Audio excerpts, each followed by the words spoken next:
Di pembahasan sebelumnya, Xiao Tian akhirnya berhasil memancing dalang di balik penyerangan Yan Agung yang ternyata itu adalah seorang wanita bernama Yi Xinlian. Meskipun hanya menggunakan sebagian kecil dari kekuatannya, dengan mudah Xiao Tian menghabisi Yi Xinlian. Bahkan Yuan Be yang merasa sudah tak pantas lagi menjadi seorang kultivator fisik memutuskan untuk bunuh diri. Sehingga yang tersisa adalah Dongfang Guangshuan dan Zhao Tianji yang meskipun mereka menginginkan kematian yang cepat, tetapi sayangnya Xiao Tian tak mengizinkannya. Masuk ke cerita saat ini. Setelah kembali pastinya Xiao Tian disambut meriah oleh semua orang. Sehingga dia yang baru pertama kali merasakan hal semacam itu hanya bisa tersenyum senang menanggapi semua pujian yang diberikan. Perubahan suasana hati Xiao Tian bahkan secara samar-samar sedikit mempengaruhi jiwanya, yang mana Wang Cai melihatnya secara langsung perubahan tersebut, dan meskipun hanya ada sedikit cahaya, setidaknya di masa depan akan menjadi lebih hangat. Waktu pun terus berlalu. Karena masalah telah selesai, kehidupan Xiao Tian kembali seperti biasanya dengan Ling Er yang setia menemaninya. Bedanya kali ini ada juga sosok Ling Xiudao yang jauh lebih profesional dalam melayani. Melihat sang pangeran tampak sedang memikirkan sesuatu, Ling Er lantas bertanya apakah semuanya baik-baik saja. Namun tanpa repot-repot menjelaskannya, Xiao Tian hanya berkata bahwa semua itu tidak ada hubungannya dengan Ling Er. Sehingga daripada mengurusi urusannya, dia segera menyuruh Ling Er untuk pergi berlatih, karena jika dia tetap tidak serius dengan latihannya, jika masalah seperti sebelumnya terjadi lagi, dia mungkin tidak bisa memainkan peran apapun. Menikmati minuman yang disiapkan oleh Lung Xiudao, Xiao Tian lantas memujinya. Setelah itu dia mencoba menanyakan beberapa hal tentang kehidupan masa lalu Lung Xiudao dengan Human Shovrek, tepatnya masalah seperti apa yang ditemui oleh Human Shovrek. Menanggapi itu, Lung Xiudao lantas berkata bahwa dia sendiri sebenarnya tidak terlalu mengingatnya, karena selain waktunya yang telah berlalu sangat lama, pada dasarnya saat ini dia telah meninggalkan tubuh fisik dan hanya menyisakan tubuh jiwa yang masih rusak dan tidak lengkap. Aku hanya dapat mengingat secara samar bahwa itu adalah bencana yang memusnahkan ratusan klan. Tetapi dengan kemampuan Tuan Xiao, tidaklah sulit untuk melindungi diri sendiri ketika bencana seperti itu datang kembali, tambah Lung Xiudao. Dan alasan utama mengapa dia berkata seperti itu, karena di masa lalu Human Shovrek pernah berkata bahwa teror besar yang menyebabkan generasi Kaisar Agung mengorbankan diri akan muncul kembali. Menurut apa yang dikatakan Yi Xinlian sebelum meninggal, malapetaka akan datang lagi. Jadi bagaimana bisa kebetulan seperti itu? Apakah menurutmu malapetaka ini ditunjukkan padaku? Ucap Xiao Tian yang membuat Lung Xiudao sedikit terkejut. Ditanya di manakah Xiao Yu'er, Lung Xiudao lantas menjawab bahwa saat ini Xiao Yu'er sedang mencari dua ibunya. Dan tepat saat itu juga Xiao Yu'er yang sedang dibicarakan datang dengan tergesa-gesa, karena ternyata Ziruyan dan Lu Shaiyuan saat ini sedang bertengkar lagi. Adapun alasannya, ternyata pertengkaran mereka kali ini hanya untuk bersaing memperebutkan posisi sebagai kakak tertua, yang mana masing-masing di antara mereka tak ada yang mau mengalah. Ayah, bukankah kedua ibu lahir di hari yang sama? Jadi mengapa ibu Lu mengatakan bahwa dia lebih besar? Ucap Xiao Yu'er yang langsung membuat Xiao Tian terkejut sampai-sampai menyemburkan minuman di mulutnya. Dan untuk kata besar yang dimaksud, pastinya kalian sudah bisa menebak artinya. Sebagai seorang ayah, pastinya Xiao Tian sebisa mungkin mendidik putrinya dengan berkata bahwa dia masih terlalu dini untuk mengetahui hal-hal semacam itu. Tak berselang lama, Ziruyan dan Lu Shaoyuan akhirnya tiba, yang mana dengan suasana hati mereka saat ini benar-benar hanya bisa membuat Xiao Tian terdiam di tempat. Apalagi kedua istrinya langsung duduk di samping kiri dan juga kanannya. Ziruyan langsung mengambil minuman di tangan Xiao Tian. Melihat itu, Lu Shaoyuan yang sedikit kesal ikut bertindak dengan dia yang mengambil teko air dari Lung Xiudao dan menyajikannya pada suaminya. Tak lupa setelah itu masing-masing di antara mereka mulai bersikap manja. Jika kalian sedang bertengkar, jangan libatkan aku. Sangat tidak nyaman duduk seperti ini. Itulah yang difikirkan oleh Xiao Tian tanpa tahu harus berbuat apa, dan hal itu malah ditertawakan oleh putrinya. Tiba-tiba Liu Yan datang bersama Yang Ming untuk memberikan sebuah kabar, yang mana tiba-tiba langit retak di mana-mana yang membuat orang-orang mulai panik. Baru saja dibicarakan, di atas mereka langit benar-benar mulai retak. Meskipun semua orang khususnya Xiao Tian tidak tahu penyebabnya, tetapi ternyata Lung Xiudao mengetahuinya. Dari apa yang dijelaskan Lung Xiudao, alasannya sendiri ternyata berhubungan dengan runtuhnya domain penjaga naga suci, yang mana itu juga berarti naga suci telah melewati masa pertumbuhannya dengan selamat.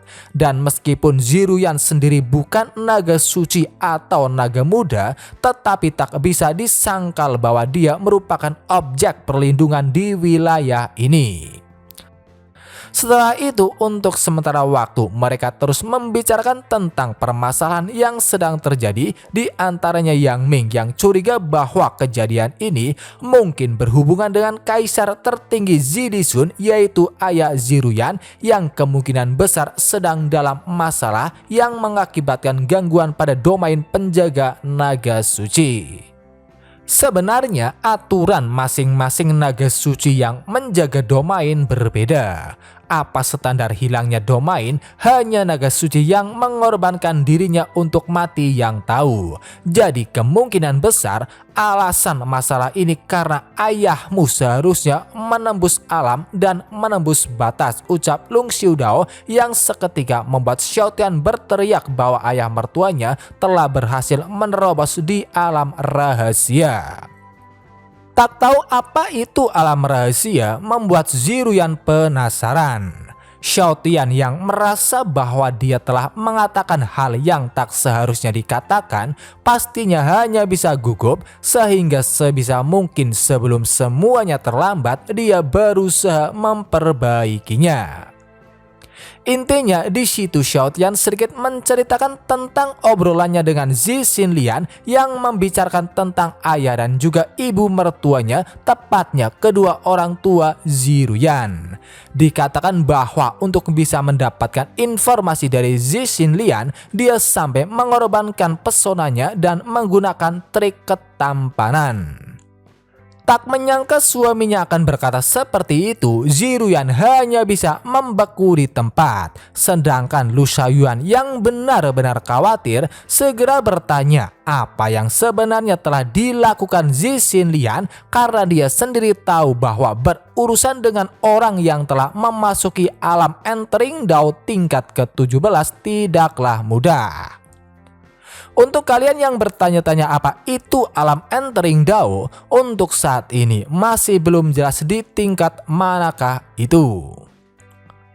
Dengan aktingnya yang sangat luar biasa, Xiao Tian kembali menjelaskannya, yang mana kali ini inti pembicaraannya lebih terfokus pada aksi-aksi heroik dirinya dalam membujuk Zi Xinlian menggunakan pesonanya. Tahu bahwa Zixinlian tidak melakukan sesuatu yang berlebihan pada suaminya, Ziruyan dan Lu Shaoyuan hanya bisa menghela nafas lega. Namun reaksi itu sebaliknya membuat Xiao Tian semakin terkejut karena kedua istrinya sama sekali tidak marah setelah mengetahui bahwa suami tampan mereka begitu dekat ditonton oleh wanita lain. Tuan Pangeran, kalau begitu kita sudah lama menonton, jadi bagaimana ini dihitung? Tanya Liu Yan yang sayangnya langsung dijawab bahwa seorang kakak tua dan juga anak kecil tidak masuk hitungan. Mendengar itu, Liu Yan sebenarnya sangat kesal karena dirinya dianggap sudah tua. Namun yang membuatnya jauh lebih kesal karena dia bahkan tidak bisa melawan. Tak seperti yang lainnya, Yang Ming mungkin adalah satu-satunya orang yang bersimpati pada Zixinlian karena sebagai musuh sang pangeran, mustahil baginya bisa mati dengan tenang. Mengesampingkan tentang semua itu, kemudian Xiao Tian kembali melanjutkan ceritanya, termasuk cerita tentang kebenaran di balik Zixinlian, yang mana hal itu pastinya benar-benar membuat Ziruyan sangat marah karena Zixinlian telah mengkhianati kepercayaan ibunya. Melihat itu, Lu Shaoyuan lantas mencoba menenangkannya, apalagi Zixinlian telah ditangani oleh suami mereka. Setelah semua akar permasalahannya diketahui, setelah itu mereka lanjut membahas tentang permasalahan saat ini. Karena masalahnya sendiri berhubungan dengan orang tua Ziruyan, Yang Ming berkata bahwa apapun yang terjadi, mereka harus menemukan dan menghubungi kedua orang tua Ziruyan. Mendengar itu, Ziruyan setuju saja. Selain itu, dia merasa bahwa mereka semua tidak mungkin bisa tetap tinggal di tempat ini lebih lama lagi karena domain penjaga telah runtuh, sehingga pilihan terbaiknya adalah bermigrasi. Tiba-tiba Lu Shaoyuan bertanya, wilayah dunia keluarga Zi di alam keluarga Zi mana dan keluarga Su mana yang merupakan keluarga Shu? Xiao Tian yang pada dasarnya kurang akrab dengan dunia di tempat ini hanya bisa merasa bingung. Namun dia yang tak ingin membuatnya kecewa, meskipun tidak mengerti, menggunakan poin kecerdasan emosionalnya, dia pun berkata bahwa itu adalah keluarga Zi yang merupakan keturunan Human Shoverek dan keluarga Su yang memiliki kontak dengannya dan memiliki hubungan persahabatan dengannya. Bukannya mengerti, sebaliknya Lu Shaoyuan malah menjadi semakin bingung karena pada dasarnya meskipun dirinya adalah seorang permaisuri Kaisar Iblis, dia kurang fokus pada hal-hal semacam itu. Apalagi pengikutnya juga menjelaskan bahwa di kerajaan Iblis Yuanxi ada 17 keluarga Zi yang merupakan keturunan Human Shoverek. Bahkan di era masa lalu jumlahnya jauh melebihi itu. Tetapi ada satu hal yang diketahui semua ras, dan itu dikatakan bahwa Human Shoverek mencintai dan menikahi 3.000 istri yang semuanya seindah bunga dan tersebar di seluruh negeri dan kota. Dan masing-masing dari 3.000 istri Human Shoverek memiliki lebih dari puluhan ahli waris. Apa 3.000 istri? Apakah Human Shoverek begitu pandai bermain? Itulah yang difikirkan oleh Xiao Tian saat dia hanya bisa terkejut. Sementara itu di sebuah tempat dapat terlihat ada sekumpulan kapal terbang. Namun satu hal yang pasti, kemungkinan besar kapal-kapal tersebut bukan sekutu baik orang tua Ziruyan, yaitu Zidishun dan Suruyan, karena salah satu di antara mereka ada yang bertanya-tanya, mengapa nyonya tertua yang kemungkinan besar atasan mereka yang saat ini sedang berada di alam rahasia memilih untuk membawa Zuruyan dan suaminya yang tidak berguna. Sementara itu di alam rahasia, seorang wanita yang ternyata itu adalah ibu dari Ziruyan, yaitu Suruyan, saat ini dia sedang berhadapan dengan seorang wanita dan beberapa rekannya sambil melindungi suaminya. Shuruyan, bagaimana bisa kau membantu pria itu alih-alih membantu keluarga? Apakah pesona pria itu yang membuatmu begitu terobsesi dan begitu protektif? Ucap pihak lain yang sebelumnya dipanggil Nyonya Tua oleh orang-orang di atas kapal. Dan yang pasti kemungkinan besar dia juga masih satu keluarga dengan Shuruyan. Menanggapi itu, Shuruyan hanya bisa menganggap pihak lain benar-benar konyol karena bagaimanapun juga Zidishun adalah suaminya, jadi sudah sewajarnya dia melindunginya. Masih saja tak terima, salah satu rekan dari wanita tersebut mulai mengajak Zidishun yang katanya hanya bisa bersembunyi di belakang wanita dan tidak mau menunjukkan wajahnya. Namun tanpa memperdulikan itu semua, Zidishun tetap fokus pada urusannya sendiri yang ternyata dia sedang memakan buah api dewa Vermilion, sedangkan dirinya pada dasarnya orang yang memiliki Dao Es, sehingga tak heran hal itu hanya bisa membuat pihak lain bingung. Semua tindakan yang dilakukan Zidishun sebenarnya bukan tanpa alasan, karena mungkin dengan tubuh fisiknya yang spesial, setelah memakannya tiba-tiba tubuhnya menunjukkan tanda-tanda akan menerobos, sehingga demi keberhasilan suaminya, Shuruyan juga berjuang keras untuk menghadapi mereka. Aku harus menjadi lebih kuat, memegang takdirku di tanganku sendiri, menyelamatkan ayah dan ibu mertuaku dari keluarga Zhu, dan seluruh keluarga akan kembali untuk bertemu anak-anak. Itulah yang difikirkan oleh Zidishun. Apalagi dia sendiri juga saat ini tidak tahu apa yang sebenarnya terjadi pada anak-anaknya, yang sayangnya hanya Ziruyan yang masih hidup. Kembali lagi ke dinasti Yan Agung. Setelah panjang lebar Lung Xiudao menceritakan tentang kisah masa lalu Human Sovereign, khususnya tentang alasan mengapa dia memiliki banyak istri yang katanya untuk mempertahankan garis keturunan yang lebih kuat, yang setidaknya mereka bisa tumbuh dewasa dan mereka bisa menumpang sepotong surga, Xiao Tian dan yang lainnya hanya bisa tersenyum canggung. Sedangkan Lung Xiudao masih terus menjelaskannya sebisa yang dia ingat. Setelah selesai, Yang Ming kembali menyarankan agar mereka benar-benar mencari Kaisar Agung dan juga Ibu Ratu. Meskipun semua itu sama saja dengan mencari jarum di tumpukan jerami. Namun yang jauh lebih penting, saat ini mereka harus menemukan cara untuk menyelamatkan semua orang sebelum domain penjaga hancur total.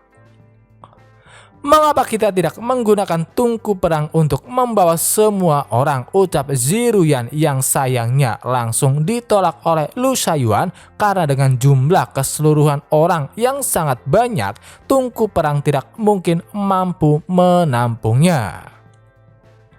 Sebenarnya ada langit dan bumi di dalam reruntuhan naga suci yang dapat membawa orang pergi. Tetapi aku khawatir waktunya sudah terlambat karena mungkin domain penjaga ini akan rusak dalam beberapa hari, ucap Lung Xiudao. Di saat mereka semua benar-benar buntu mencari jalan keluarnya, Xiao Tian tiba-tiba berkata bahwa dia mempunyai solusi. Tak langsung menanyakannya, Ziruyan lebih mengkhawatirkan tentang keadaan suaminya karena yang dia tahu saat ini Xiao Tian sedang terluka dan mungkin belum pulih. Apakah Yang Mulia mengkhawatirkanku? Tanya Xiao Tian yang langsung membuat Ziruyan tersipu malu. Namun karena dia sama sekali tak mau jujur akan perasaannya sendiri, Lu Shaiyuan mulai menggodanya yang pada akhirnya membuat keduanya mulai berdebat satu sama lain. Kembali ke masalah utama. Supaya usahanya yang berpura-pura sedang terluka tak sia-sia, Xiao Tian kemudian berkata bahwa dia tidak akan melakukan sesuatu yang bisa melukai dirinya karena yang akan bertindak adalah Lung Xiudao. Mendengar itu, Ziruyan yang masih membungkam mulut Lu Shaiyuan hanya bisa meminta tolong pada Lung Xiudao dan tak lupa dia juga menyuruh untuk tidak bertindak sembarangan dan yang terpenting menjaga suaminya tetap aman.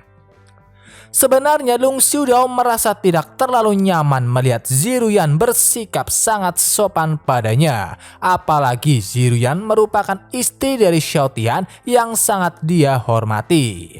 Akan tetapi ketika dia berniat meluruskannya, Ziruyan malah semakin menekannya. Alhasil meskipun merasa tidak nyaman, dia berjanji akan melaksanakan apa yang diminta. Kalau begitu aku pergi dulu, ucap Xiaotian yang kali ini dia hanya pergi bersama dengan Lung Xiudao, sementara Xiao Yu'er dia menyuruhnya untuk tetap tinggal bersama dengan kedua ibunya dan pergi bermain. Setelah keduanya pergi, Ziruyan baru melepaskan Lu Sayuan yang langsung memprotes karena Ziruyan telah berbuat curang ketika menggoda suami mereka. Namun dengan tenangnya, Ziruyan hanya berkata bahwa itu bukanlah curang, tetapi persaingan yang sehat dan sangat wajar. Dengan harapan bahwa tidak peduli solusi apa yang difikirkan suaminya, semuanya akan diatur seperti biasa. Kemudian Ziruyan menyuruh Yang Ming untuk mengatur agar orang-orang mengepak barang-barang mereka dan memasuki bangunan yang telah diperkuat dengan formasi. Karena masih penasaran dan juga sedikit khawatir, Lu Sayuan mencoba bertanya solusi apa yang sebenarnya akan dilakukan oleh suami mereka. Menjawab itu, Ziruyan lantas berkata bahwa dia sendiri juga tidak tahu. Namun melihat ekspresi yang ditunjukkan Xiaotian, dia tahu bahwa suami mereka tidak berbohong, dan yang terpenting dia juga telah berjanji tidak akan memaksa dirinya lagi sampai-sampai menggunakan teknik terlarang. Ketika mereka sedang asik mengobrol dan bahkan Lu Sayuan mulai mengagumi kekuatan suaminya yang bahkan dia sendiri tak bisa menebaknya, tiba-tiba Lao Yi ikut bergabung dan berkata bahwa dirinya pernah mendengar ada harta langit dan bumi yang memiliki efek ajaib yang dapat membantu kultivator fisik menembus batas. Bahkan kekuatan tempur terkuat dapat dibandingkan dengan alam entering Dao Orde 17. Mendengar itu, Lu Sayuan semakin bersemangat sampai-sampai dia berkata bahwa saat waktunya tiba dirinya menembus belenggu Orde ke-20, dia akan pergi mencari harta karun tersebut yang akan dia persembahkan untuk suaminya sehingga suaminya bisa menjadi kultivator fisik nomor 1 di dunia dan di surga. Ziruyan tak begitu terkejut dengan antusias Lu Sayuan. Sebaliknya dia sedikit menggodanya karena dia sendiri tahu bahwa peluang Lu Sayuan berhasil sangatlah tipis karena kita sendiri tahu bahwa Lu Sayuan sangat payah menggunakan otaknya dan lebih fokus menggunakan ototnya. Bisakah kau berhenti berbicara tentang otak? Teriak kesal Lu Sayuan yang sayangnya semakin diajak oleh Ziruyan.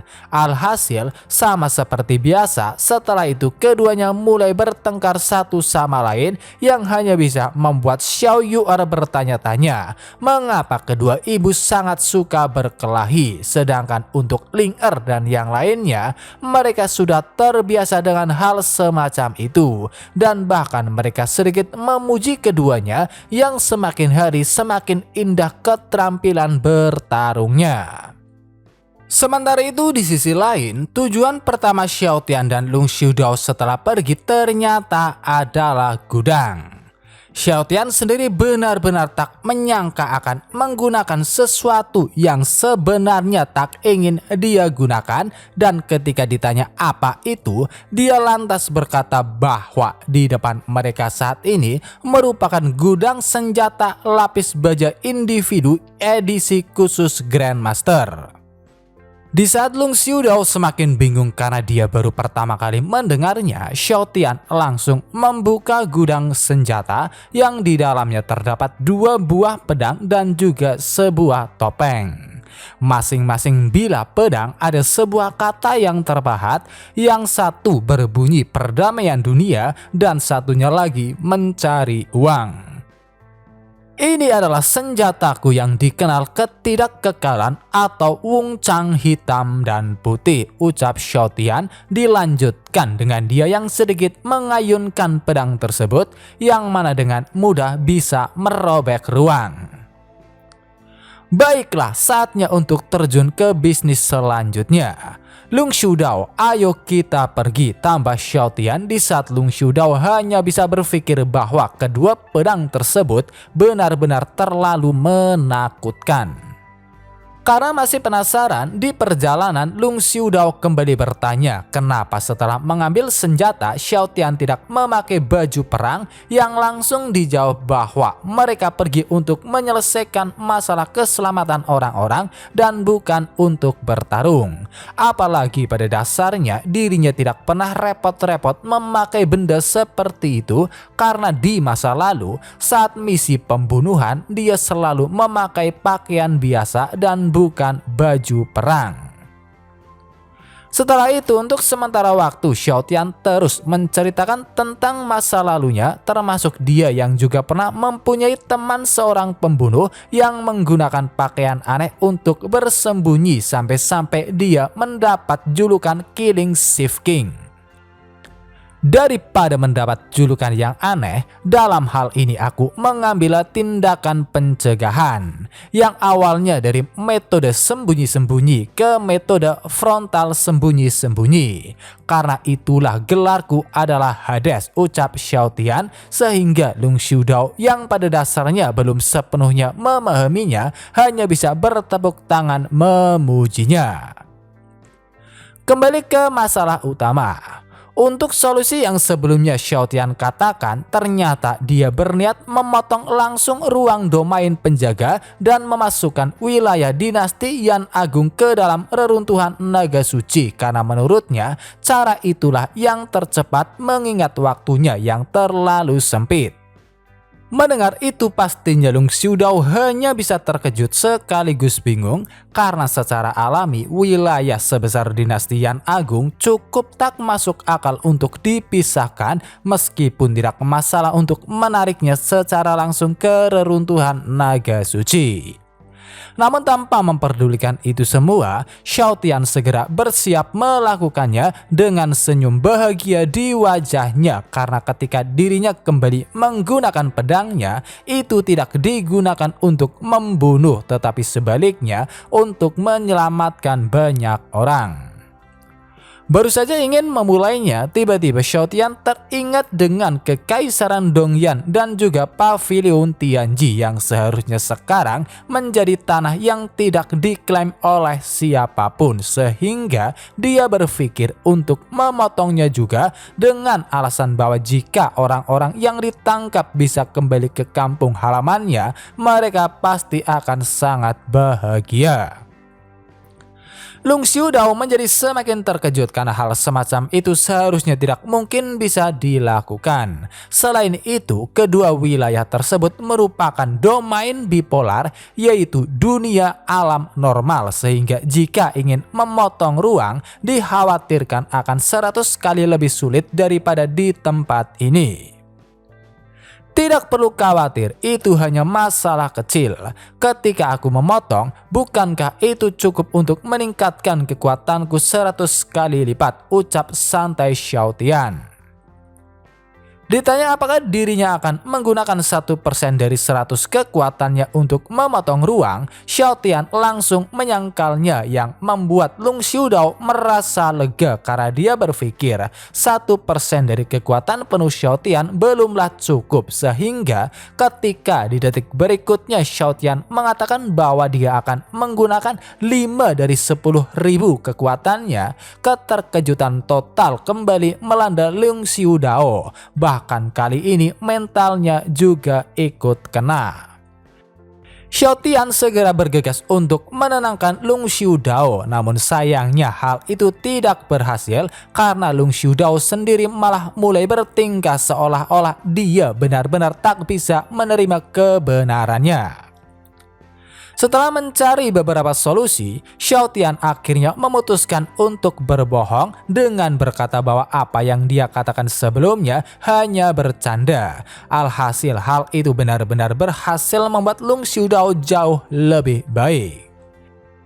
Ingin segera memulainya, pertama-tama Xiao Tian mengajak Lung Xiudao pergi mencari Liu Aoshi dan juga Zhao Xin, karena bagaimanapun juga dibandingkan dengan wilayah ini, domain bipolar benar-benar berbeda dan ada kekuatan lain. Sehingga untuk menghindari pemotongan wilayah secara tidak sengaja, sebagai orang yang paling masuk akal, dia harus mencari kedua penduduk setempat agar bisa melihat prosesnya dan setelah itu bisa mengangkat mereka sebagai staf.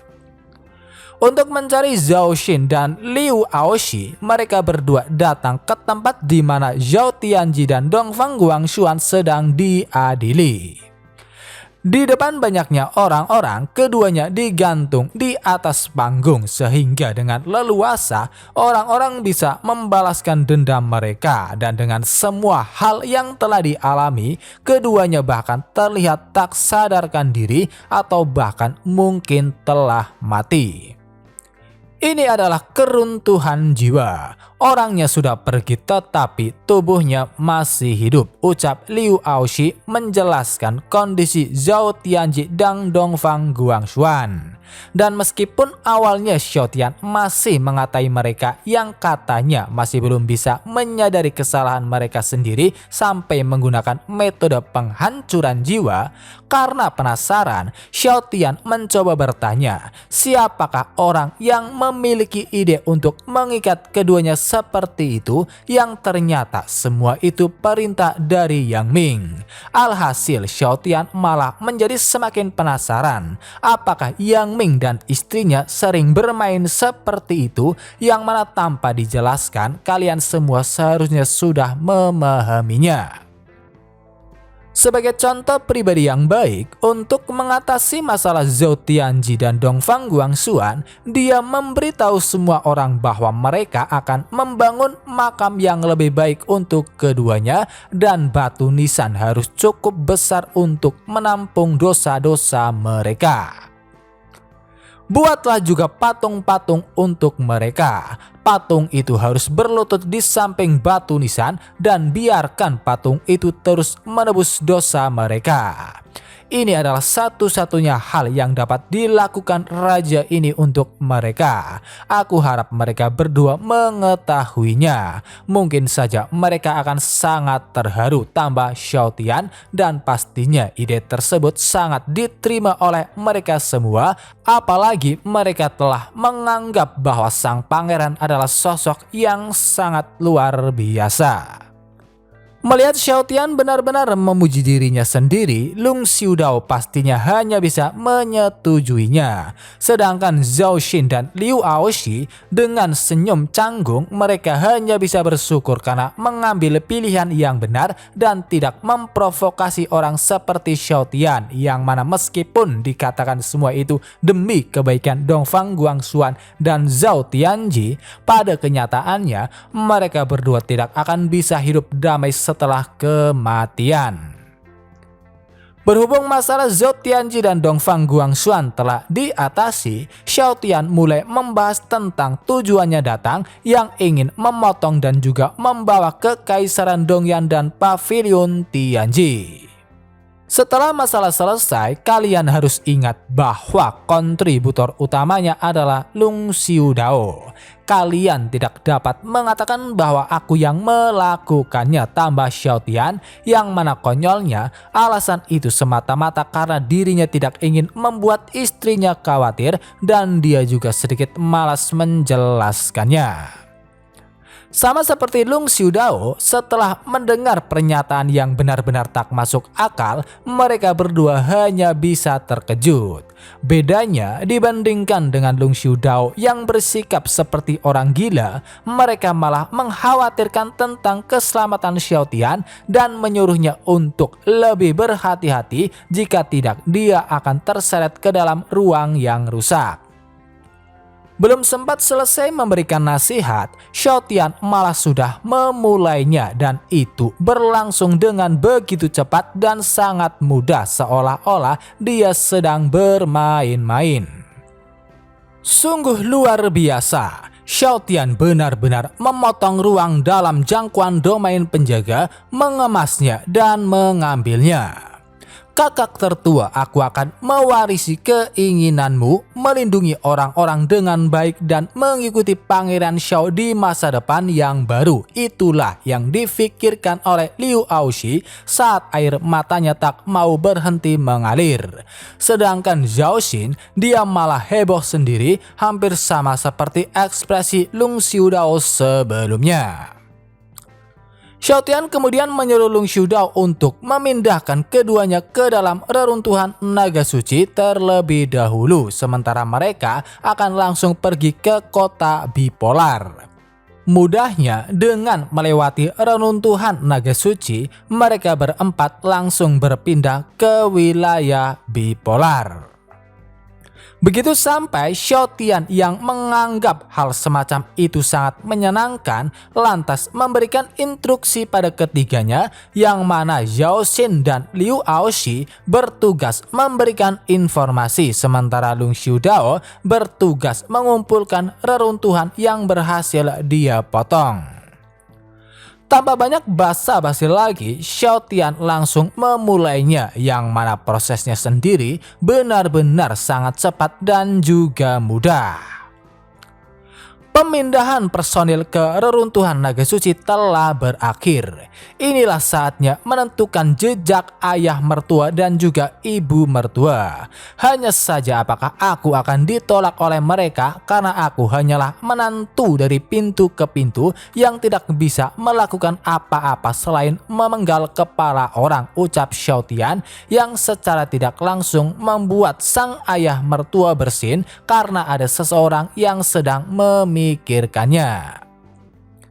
Di saat suaminya sedang sibuk memindahkan wilayahnya, Ziruyan baru saja selesai bertengkar dengan Lu Shaiyuan, dengan Lu Shaiyuan yang menjadi pemenangnya karena bagaimanapun juga kekuatan fisik Lu Shaiyuan jauh lebih unggul. Setelah itu mereka lanjut mengobrol dengan topik utama pembicaraan sehubungan dengan metode apa yang akan digunakan oleh suami mereka. Lu Shaiyuan menebak bahwa kemungkinan besar Xiao Tian akan menggunakan tungku perang untuk memindahkan sementara orang-orang dinasti Yan Agung ke dalam reruntuhan naga suci. Karena wilayah Kekaisaran Dongyan dan juga Pavilion Tianji di domain bipolar saat ini termasuk dalam tanah tak bertuan, sehingga seharusnya tidak ada masalah untuk bermigrasi ke tempat tersebut. Awalnya mereka terus membicarakan tentang berita bahagia tersebut, apalagi Ziruyan pernah berkata bahwa dia harus mempertahankan dinasti Yan Agung agar ayah dan ibunya dapat memiliki rumah ketika mereka kembali. Mendengar kata-kata serius Lu Shaiyuan, Ziruyan sedikit terkejut karena secara samar-samar itu mengisyaratkan bahwa mereka berdua cepat atau lambat akan mengucapkan selamat tinggal. Dan benar saja, sebagai seorang permaisuri iblis suci kerajaan iblis Yuanxi, Lu Shaiyuan tidak bisa tinggal di luar wilayahnya sepanjang waktu. Meskipun kau menyebalkan, berkelahi denganmu rasanya lumayan enak karena dengan itu juga aku merasa seperti sedang bertengkar dengan saudara perempuan. Darimu aku benar-benar tahu apa itu kaisar dan apa itu tanggung jawab. Ziruyan, kau harus menjaga dirimu baik-baik, dan jika kau butuh sesuatu, kau harus datang padaku.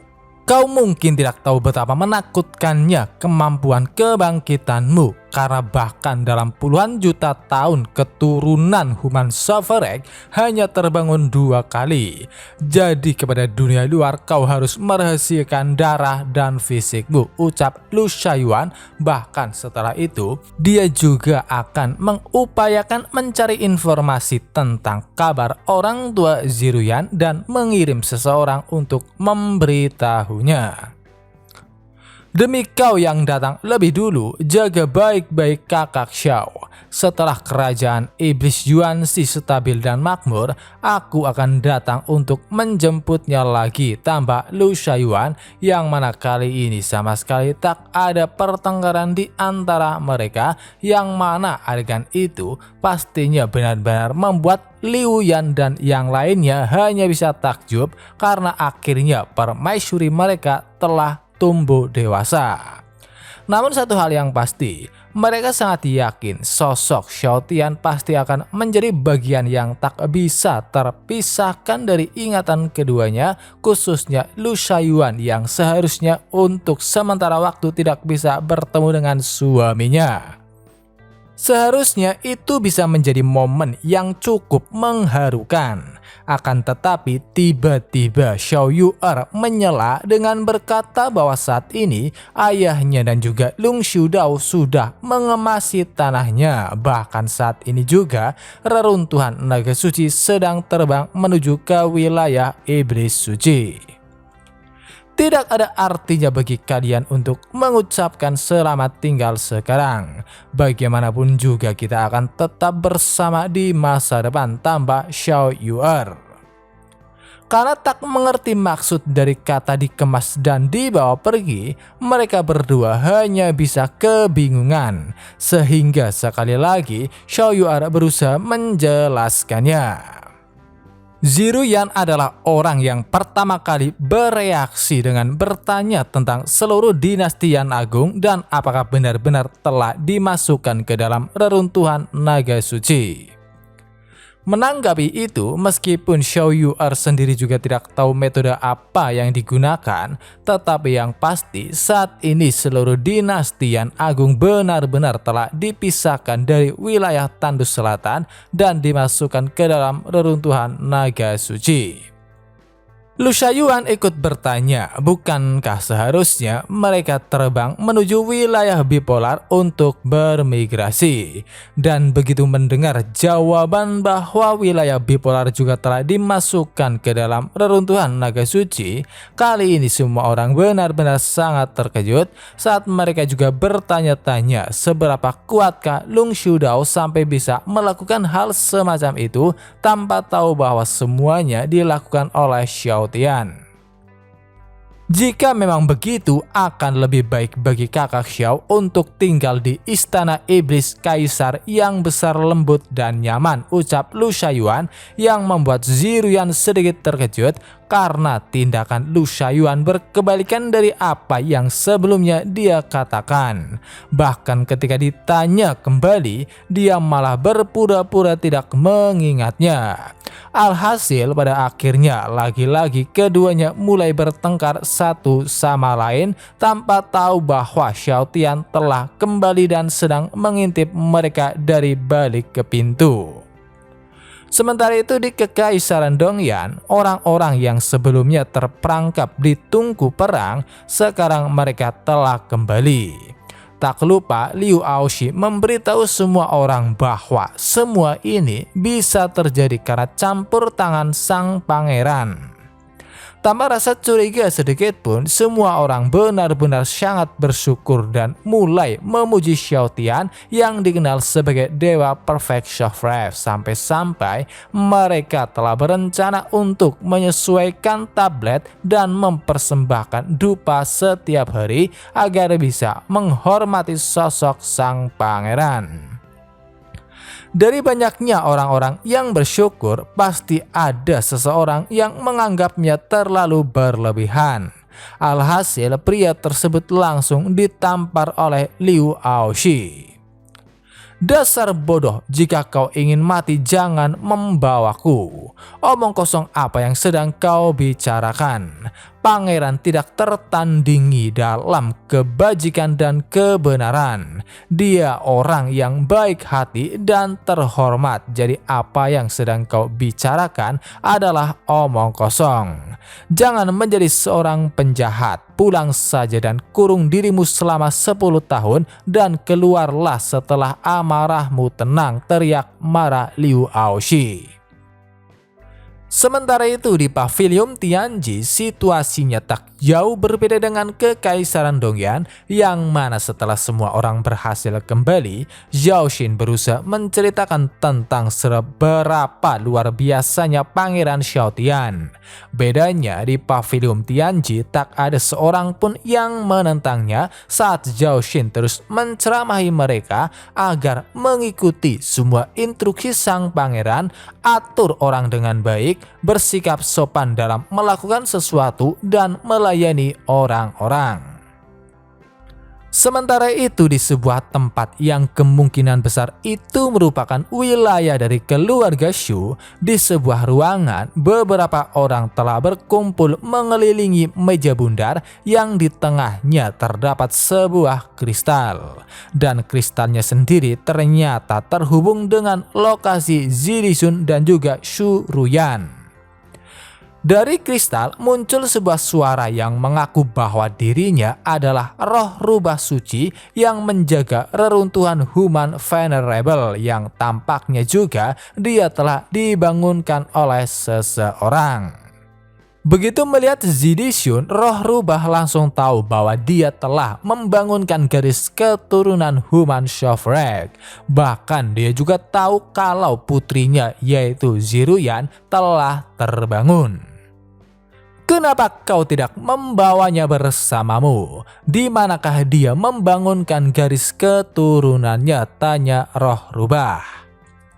Mendengar kata-kata itu, orang-orang di dalam ruangan terlihat sangat bahagia. Bahkan mereka juga segera memerintahkan beberapa orang untuk segera pergi mencarinya dan menangkapnya. Namun satu hal yang pasti, salah satu orang di antara mereka yang ternyata ayah dari Shu Ruyan, yang berarti kakek Ziruyan, hanya bisa menyesal karena dia baru tahu kalau menantunya dan bahkan cucu perempuannya telah membangkitkan garis keturunan Human Shovrek. Zidishun mencoba bertanya bagaimana dengan anak-anaknya yang lain, dan ketika roh rubah menjelaskan bahwa kedua putranya telah tewas dalam perang, hal itu benar-benar membuatnya sangat terkejut. Bahkan Shu Ruyan hanya bisa menangis di dalam pelukan suaminya, apalagi mereka sendiri tahu bahwa roh rubah dari reruntuhan Human Venerable dapat menghitung rahasia surga dan tidak pernah salah.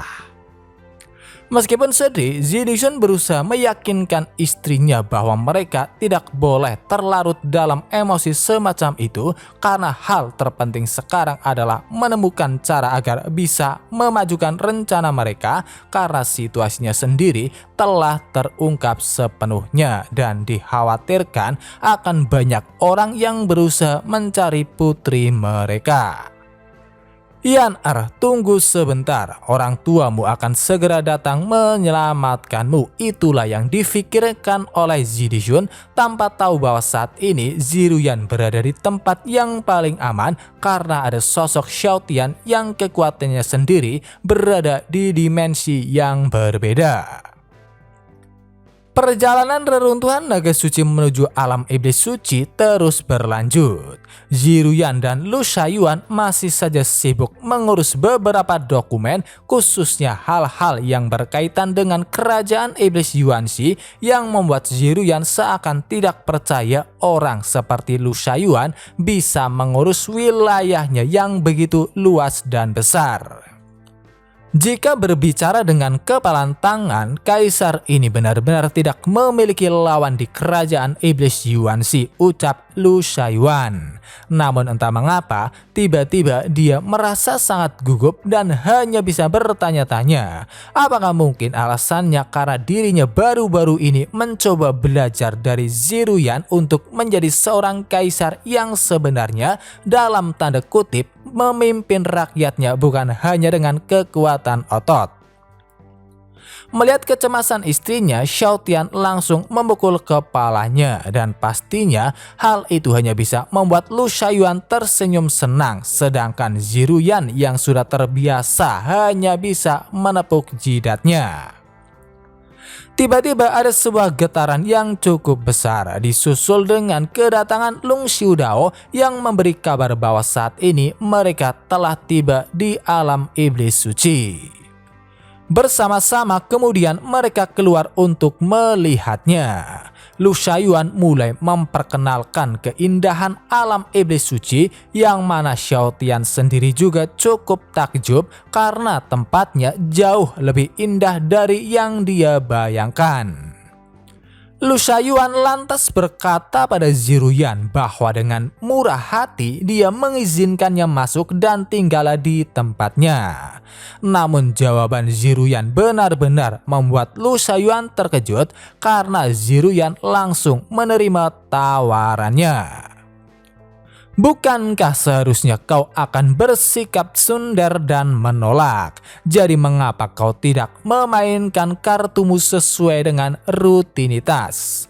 Ini benar-benar telah mengacaukan angan-anganku untuk mengajak suamiku berkeliling gunung dan sungai dan menjalani hidup yang indah bersama. Itulah yang difikirkan oleh Lu Shaoyuan tanpa sadar bahwa pemikirannya itu telah disadari oleh Ziruyan.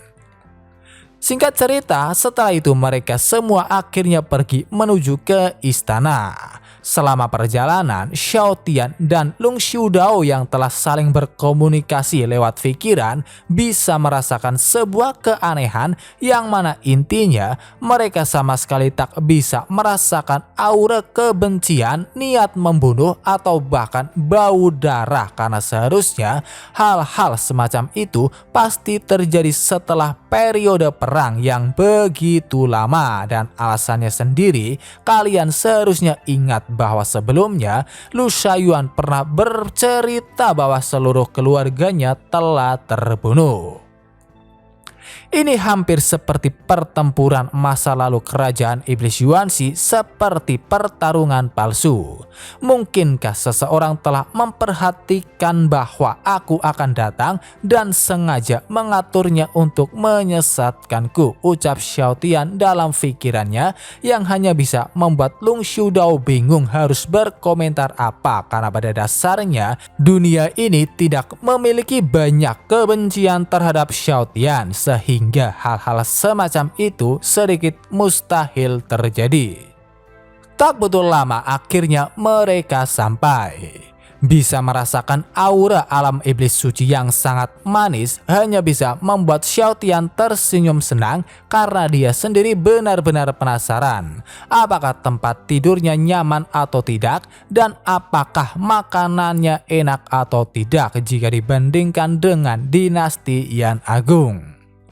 Mengesampingkan semua itu, Xiao Tian kembali memikirkan tentang permasalahan saat ini, yaitu bagaimana mereka mengatur wilayah dan orang-orang di reruntuhan naga suci. Namun yang jelas, dia yakin dengan adanya Ziruyan dan Lu Shaoyuan yang bertanggung jawab, di masa depan tidak akan ada lagi masalah dan seharusnya dirinya bisa beristirahat dengan nyaman. Sidang pagi akan diadakan dalam waktu setengah jam dan Kaisar akan hadir, ucap Lu Shaoyuan memberikan perintah pertamanya setelah kembali yang membuat Ziruyan tersenyum aneh karena seharusnya saat ini sudah siang hari. Setengah jam kemudian, orang-orang yang pastinya para bangsawan dari kerajaan iblis Yuanxi benar-benar telah berkumpul. Di atas singgasana tak hanya Lu Shaoyuan yang duduk, tetapi Ziruyan dan Xiao Tian juga duduk di kursi yang sama. Sebagai seorang permaisuri kaisar, Lu Shaoyuan segera memberitahu bawahannya bahwa alasan dia memanggil semua orang untuk mengumumkan dua wasiat penting. Yang pertama, mulai sekarang Xiao Tian akan menjadi pangeran kerajaan iblis Yuanxi dan hanya dia satu-satunya orang yang pantas mendapat gelar tersebut. Untuk wasiat yang kedua, wanita ini adalah permaisuri dinasti Yan Agung dari ras manusia. Dia dan kaisar ini adalah saingan dalam cinta, tetapi dia juga mengajari kaisar untuk menjadi kaisar yang baik dan dia juga bisa belajar dari kaisar. Ketika kalian melihatnya di masa depan, hormati dia sama seperti kalian menghormatiku, tambah Lu Shaoyuan memperkenalkan Ziruyan sebelum akhirnya dia membubarkan semua orang yang meskipun mereka sendiri tampak sedikit bingung tetapi mereka tak berani bertanya.